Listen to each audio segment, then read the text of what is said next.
because I've never seen a more desperate and dramatic sports agency than this one.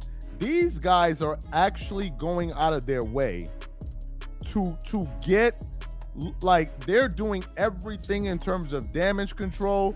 You saw how they're going after Rick Bucher today. You saw how Shannon Sharp went after Rick Bucher. Hold on a minute.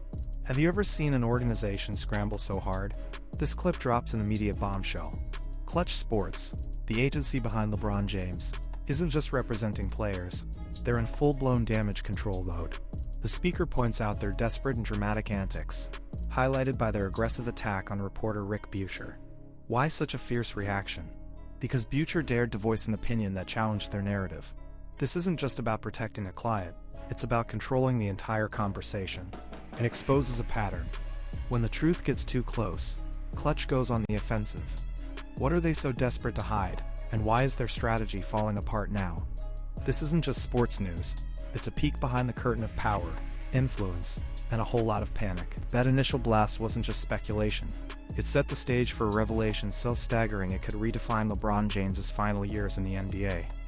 We're talking about an agency that has wielded unprecedented power, dictating team rosters and franchise directions for over a decade. But what happens when that power begins to wane and the carefully constructed illusion starts to crack? The intense backlash against Rick Bucher wasn't an isolated incident. It was a symptom of a larger, more systemic issue within Klutch Sports. They operate on a fundamental principle: control the narrative, control the market. And for years it worked. LeBron was always the hottest commodity, the kingmaker, a player whose mere presence guaranteed a spotlight. But what if the spotlight is dimming? What if the market isn't responding the way it used to? The speaker implies a desperation that suggests a shifting landscape, one where Klutch's usual tactics are no longer enough to maintain their iron grip. They're flailing, and the reason for their panic is about to be laid bare. Are the glory days of Klutch Sports finally coming to an end? And what does that mean for LeBron James's legacy? But as you guys remember, do you remember when there was all of this talk that LeBron was supposed to go to the Golden State Warriors? Y'all remember that? Y'all remember all of this talk where he was supposed to go sign there and then Draymond Green opted out of his contract and blah, blah, blah, blah, blah. Y'all remember all of that? Well, folks, we got a post here. Remember the frenzy? This clip takes us back to a time just recently when the NBA world was buzzing with one outrageous rumor: LeBron James potentially joining the Golden State Warriors. The speaker vividly recalls the intense speculation, the whispers of Draymond Green opting out to pave the way, the media storm. It was a storyline almost too wild to believe, yet it dominated headlines. Why? Because the idea of LeBron teaming up with Steph Curry, even for a short stint, was pure basketball fantasy, a blockbuster that could shatter the league. But was it ever real? Or was this entire narrative fueled by insider leaks and frenzied reports, nothing more than a carefully crafted smokescreen? The answer, as you'll soon see, points to a cynical and calculated maneuver by Klutch Sports, designed to achieve a very specific, self-serving goal. The question isn't just if it was real, but what was the true purpose behind such an audacious rumor? That Warriors rumor wasn't just a casual whisper, it was a meticulously orchestrated media blitz. Every pundit, every insider, every fan seemed to be discussing the unthinkable. The narrative was pushed hard, from every conceivable angle. But now, with the benefit of hindsight, we're seeing the strings pulled in plain sight. This wasn't about LeBron's desire to play for the Warriors. It was about manufacturing a perception. Klutch Sports understands the power of perception better than anyone. They know that even a whiff of interest from a dynasty like the Warriors can elevate a player's perceived value, regardless of the underlying reality. They needed a narrative that suggested LeBron was still a coveted superstar, a player whose destination could still ignite a bidding war. But was the league actually buying into this manufactured drama? The shocking truth, revealed by a trusted insider, suggests the exact opposite. The silence from other franchises, the lack of real movement, paints a picture of a league that saw right through the smoke and mirrors. What was the real endgame, if not a genuine move to Golden State? The plot thickens, and the deception runs deeper than anyone imagined. Prepare yourselves for the moment the whole scheme gets utterly exposed. The Golden State Warriors are not serious contenders to sign LeBron James and are being used by Klutch Sports for leverage. Per Brandon Scoop Rob. Here it is. The truth laid bare. This clip features the seismic revelation from Brandon "Scoop" Robinson. The Golden State Warriors were never serious contenders for LeBron James. This wasn't a genuine interest, it was a calculated manipulation. Klutch Sports, James's agency, was explicitly using the Warriors for leverage. Think about that. They weren't trying to facilitate a move, they were trying to create a false market to inflate LeBron's perceived demand. This insider leak confirms the suspicions many have had for a long time. Klutch's tactics are less about honest negotiation and more about strategic maneuvering. They prey on a league's desire for buzz, using legendary franchises as pawns in their game. This isn't just about a player's free agency. It's about a fundamental breach of trust, an exploitation of the system. What other teams have been used as unwitting leverage in Klutch's cynical game? And what does this mean for the integrity of NBA free agency moving forward? The implications of Scoop Robinson's leak are staggering. This isn't just a rumor. It's a verified account of Klutch Sports' modus operandi. They've weaponized a franchise's prestige, manipulating the public and the league itself to their advantage. Imagine the Warriors, a team with 4 championships in 8 years, being reduced to a bargaining chip. It's an insult to their legacy, their players, and their fan base. But this isn't an isolated incident. Klutch has a history of these power plays, always positioning LeBron at the center of attention, always manufacturing drama to keep his name in the headlines. This time, however, the curtain has been pulled back. The leverage scheme isn't just a theory, it's documented fact. This revelation forces us to reevaluate every past free agency saga involving LeBron. Was his decision always influenced by these behind-the-scenes manipulations? Were other teams too, unknowingly used as leverage to extract better deals from his ultimate destination? The league, it seems, has had enough of the charades. And as the truth unravels, the damage to Klutch's reputation, and perhaps even LeBron's, becomes irreparable. What other secrets are hiding in the shadows of Klutch Sports? James will not meet with any teams in free agency. Rich Paul will handle all discussions with interested teams, gathering intel, presenting it to LeBron, who will ultimately make the final decision. Let me tell y'all what I think is going on here. This clip reveals another critical layer of Klutch's control. LeBron James won't even meet with interested teams. All discussions are funneled through Rich Paul. While agents typically handle negotiations, this level of detachment is striking. It paints a picture of LeBron as an untouchable figure, insulated from the gritty reality of free agency. Rich Paul, the architect of Klutch, becomes the sole gatekeeper, gathering intel and presenting it as he sees fit. This structure gives Paul immense power, allowing him to shape the narrative and control access to LeBron.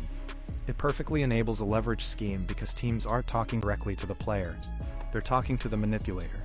This arrangement, while seemingly efficient, also raises questions about transparency and authenticity in the decision-making process. Is LeBron truly making the final decision? Or is he simply endorsing the options curated and presented by his agent? What happens when a player's agent gains this much control over their client's career? And does it serve the player's best interest, or the agency's? The Rich Paul as gatekeeper strategy isn't new, but its implications in the context of the leverage scheme are profound. By shielding LeBron from direct engagement, Klutch can paint any picture they want to various teams. They can inflate demands, create artificial competition, and essentially run an auction without the bidders ever seeing the prize directly. This level of control is a double-edged sword. On one hand, it allows LeBron to focus solely on playing, free from the distractions of free agency drama. On the other, it centralizes immense power in Rich Paul's hands, making Klutch indispensable, perhaps even to LeBron himself. It's a system designed for maximum negotiation leverage, but it also isolates LeBron from the genuine pulse of the market.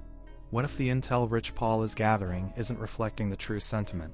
What if the final decision LeBron makes is based on a carefully curated, perhaps even biased, presentation of options? The power dynamic within Klutch Sports is undeniable, and this tight control is a crucial component of their overall strategy. But in a league that values direct communication, how long can this level of detachment truly last before it backfires spectacularly? And I think what has happened is LeBron is reaching, and I hate to say this, he's reaching his expiration date in terms of his value to teams.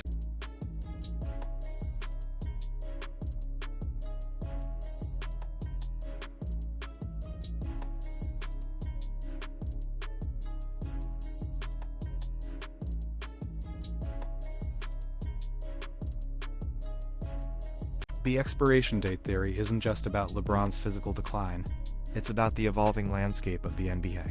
Younger stars are emerging, teams are prioritizing long-term stability over short-term rentals, and the influence of player agents like Rich Paul, while still significant, is facing increasing scrutiny. The speaker's comparison to Ronaldo is apt. Even the greatest athletes eventually face a moment when their previous market value no longer aligns with their current impact. For LeBron, this moment appears to be now. Teams aren't just looking at his individual statistics. They're weighing the entire LeBron package. The media circus, the demands for specific teammates, the potential for discord if his vision isn't met. This holistic view of his value is what has changed dramatically.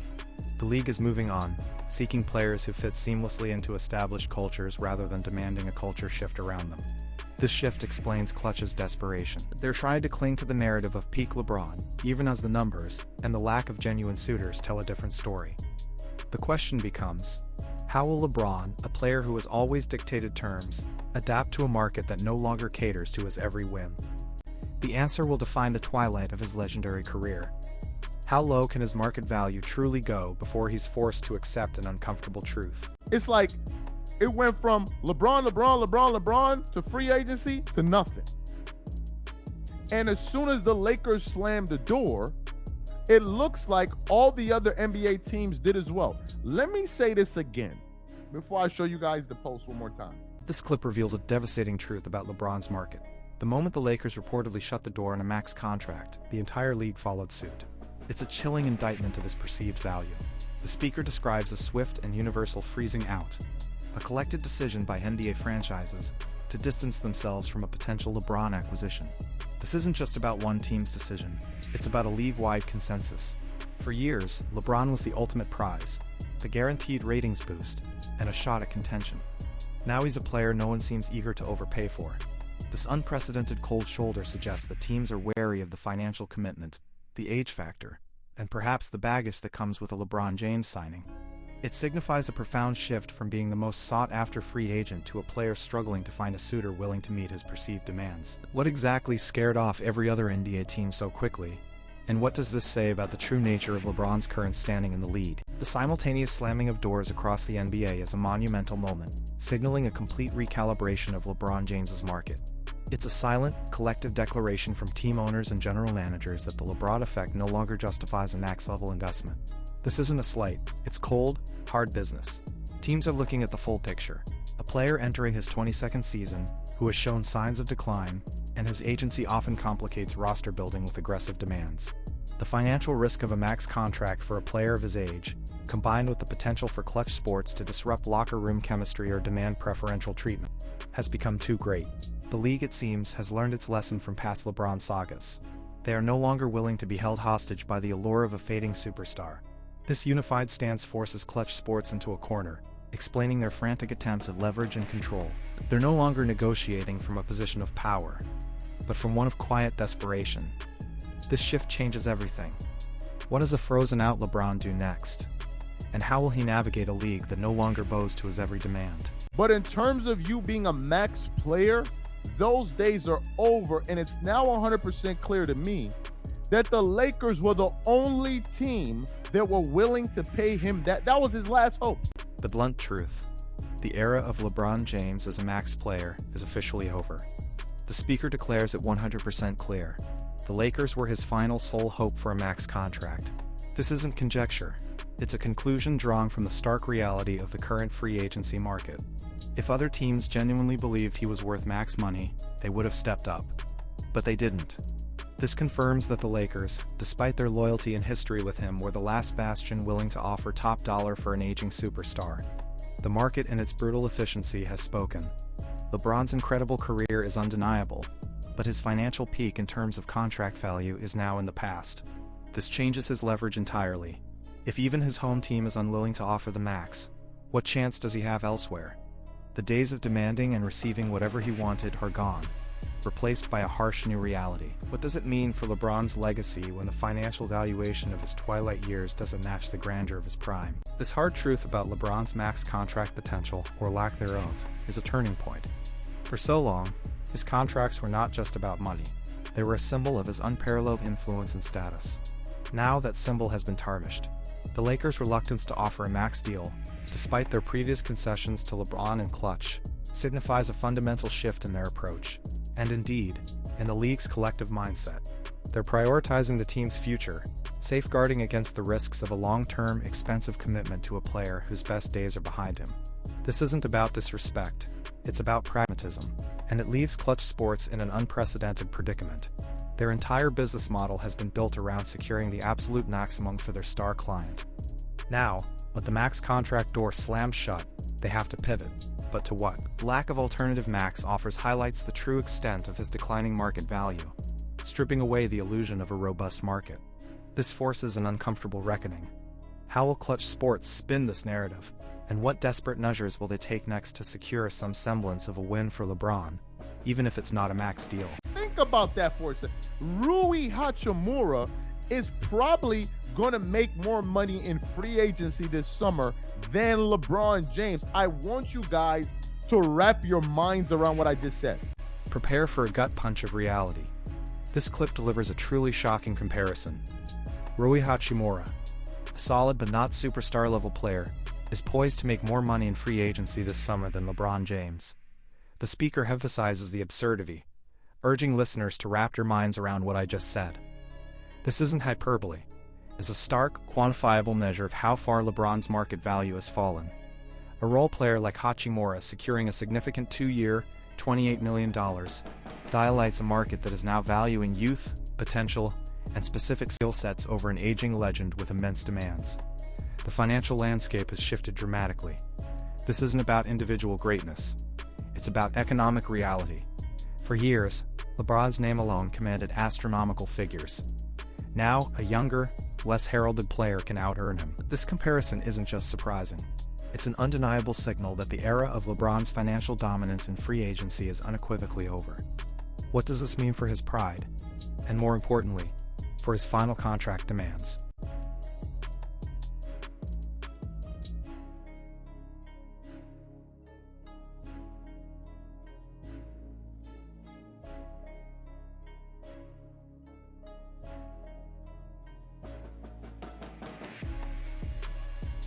He already made it clear through his agent that he'd be willing to play for minimum contract.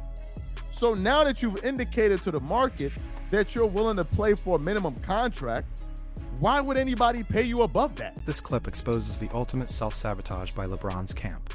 The revelation that he'd be willing to play for a veteran minimum contract. The speaker drives home the point with brutal clarity. Once you signal to the market that you're willing to accept the minimum, why would any team offer you more? It's a fundamental principle of negotiation and market value. This leak, likely intended to show humility or a desire to chase a reign on a contender, has backfired spectacularly. Instead of making him more appealing to top teams, it has effectively destroyed his bargaining power. Any team now considering him can simply offer the minimum, knowing he's publicly stated his willingness to accept it. This wasn't a strategic masterstroke. It was a catastrophic misstep by Klutch Sports, one that has devalued their biggest client in real time. What was Klutch thinking when they allowed this information to get out, and how badly has this blunder damaged LeBron's final contract negotiations? The willing to play for the minimum leak is the smoking gun, directly undermining any leverage Klutch Sports thought they still possessed. It's a desperate play, but one that has inadvertently crippled LeBron's market. This isn't about basketball skill. It's about the cold, hard logic of supply and demand. If the supply LeBron's availability comes with a stated minimum price tag, the demand team's offers will inevitably converge on that lowest point. This move, likely intended to showcase his dedication to winning above all else, has instead showcased his declining market power. It's an admission that max money isn't on the table, and even mid-level deals are likely out of reach. This leaves Klutch with virtually no room to maneuver. Their entire leverage scheme relies on the perception of high demand, but this leak directly contradicts that perception. The transparency, however unintentional, of this declaration has stripped away all pretense. What kind of team will take advantage of this unprecedented vulnerability? And will LeBron be forced into a situation he never envisioned at this stage of his career?